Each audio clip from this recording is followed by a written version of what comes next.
Assalamualaikum warahmatullahi wabarakatuh. Perkenalkan, nama saya Asfa Amalil Yakin, NIM 2205036038 dari kelas PPASA 1, mata kuliah Islam dan Moderasi Beragama.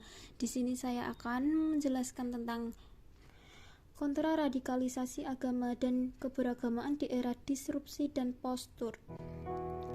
Tantangan kebangsaan di Indonesia semakin berat. Salah satunya adalah persoalan radikalisme. Radikalisme pun seakan menjadi musuh dunia. Hal ini dikarenakan radikalisme telah merusak sistem bangsa dan negara. Lebih dari itu, radikalisme telah mencoreng agama dari sesuatu yang menyejukkan, ramah menjadi sesuatu yang menakutkan. Radikalisme di Indonesia semakin menakutkan, seperti gejala takfiri atau mengkafirkan orang lain, merusak tempat ibadah, atau melakukan pembunuhan terhadap kelompok lain. Dengan demikian, radikalisme berarti paham yang menganut cara radikal dalam berpolitik. Dalam Kamus Besar Bahasa Indonesia, radikalisme diartikan sebagai satu, paham atau aliran yang radikal dalam politik. Yang kedua, paham atau aliran yang menginginkan perubahan atau pembaharuan sosial dan politik dengan cara kekerasan atau drastis. Dan yang ketiga, radikalisme bisa dipahami sebagai paham atau aliran yang menghendaki perubahan sosial dan politik dengan cara menggunakan tindakan kekerasan sebagai batu loncatan untuk menjustifikasi keyakinan mereka yang dianggap benar. Memahami konflik berbasis agama.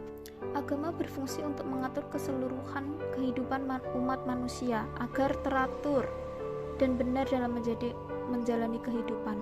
Akan tetapi, agama sering menjadi konflik antar umat karena perbedaan pandangan. Secara umum, perbedaan pandangan dan di sekitar agama terjadi pada dua tingkatan. Yang pertama, ketegangan yang berkembang di kalangan umat suatu agama, dan yang kedua, ketegangan yang terjadi antar umat beragama. Sebuah penelitian sosiologis menjelaskan bahwa kekerasan brutal lebih sering terjadi di tempat-tempat yang dipandang religius, yang masyarakatnya dikenal sebagai masyarakat yang beragama, atau di tempat-tempat yang menonjol tradisi keagamaannya. Contohnya adalah di Yerusalem, yang terjadi antara Israel dan Palestina.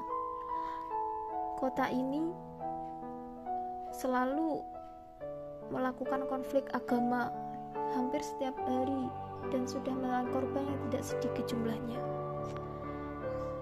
Menurut Al-Azhari, kelompok Islam yang radikal selalu mengklaim pemikiran mereka berdasarkan Al-Quran dan hadis.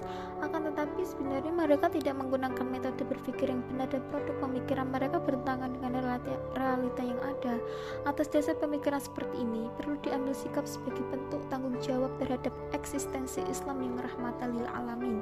Pemikiran-pemikiran mereka perlu digaji dan perlu ditunjukkan hasil kajian mereka, sehingga ajaran Islam tetap terpelihara dengan benar dan bersih dari pemikiran-pemikiran yang menyimpang dari ruh Islam.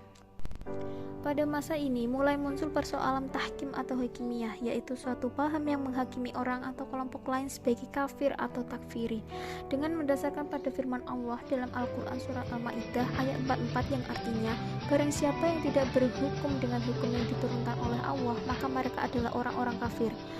Paham hakimiyah inilah yang menjadi pijakan seluruh kelompok radikal pada saat ini. Konsep ini juga melahirkan paham bahwa orang-orang Islam selain mereka adalah orang-orang jahiliyah, adanya jurang pemisah antara mereka dengan golongan-golongan Islam lainnya, dan golongan mereka lebih baik dari golongan Islam lainnya. Dari konsep itu juga lahir paham adanya benturan antara mereka dengan golongan Islam lainnya demi tegaknya khilafah. Yang selanjutnya adalah deradikalisasi. Deradikalisasi adalah sebuah proses dalam pergerakan Islam yang mana kelompok radikal mentransformasi ideologinya dan tidak menggunakan metode-metode atau cara-cara kekerasan dalam mencapai tujuan politiknya, sembari bergerak untuk menerima perubahan-perubahan politik, ekonomi, dan sosial secara gradual dalam konteks kemajemukan.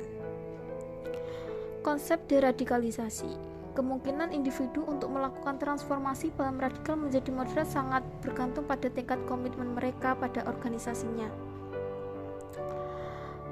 Untuk dapat meninggalkan ideologi, diperlukan orang yang bisa meyakinkan bahwa ideologi yang dianutnya tidak tepat dan perlu diluruskan. Orang tersebut harus mampu meyakinkan dan memiliki pengetahuan yang lebih luas dari teroris dan kredibel bagi mereka untuk melakukan komunikasi dengan para teroris tersebut.